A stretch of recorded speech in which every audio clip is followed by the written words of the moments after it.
வணக்கம் நண்பர்களே. என்னுடைய நண்பரோட சில வரலாற்று விஷயங்களை பற்றி பேசி கொண்டு இருக்கும்போது அவர் ஒன்று சொன்னார். அதாவது ராஜாக்கள் ஆண்ட காலத்தில் தமிழ் என்பது உயர் பதவியில் இருந்த அரசியல்வாதிகளாலும் படைத்தலைவர்களாலும் ராஜாக்களாலும் மட்டும்தான் எழுத படிக்க தெரிந்தது என்று சொன்னார். இந்த கூற்றை தப்பென்று நிரூபிப்பதற்கு நாம் வேற எங்கேயும் போக வேணாம். நம்ம கோயில்களில் தாங்கி நிற்கின்ற கல்வெட்டுகளை படித்தாலே போதும். ஒரு கோவில்னு எடுத்துக்கிட்டோம்னா அந்த கோவிலில் ஒரு 10% 20% தான் அந்த ராஜாவோடைய வரலாறுகள் பொறிக்கப்பட்டு இருக்கும். மீதி வரலாறு எல்லாமே அந்த ஊரில் வாழ்ந்த மக்களுடைய வரலாற்றுகளாக இருக்கும்.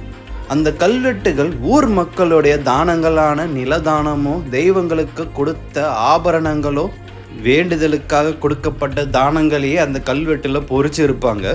இந்த கல்வெட்டுகள் அந்த தானம் கொடுத்தவர் உடன் இருக்கும் போதே கோயில் சிற்பி அந்த கல்வெட்டை பதித்திருப்பார். இந்த வரலாற்று செய்தி உங்களுக்கு பிடிச்சிருந்ததுன்னா நமது சேனல்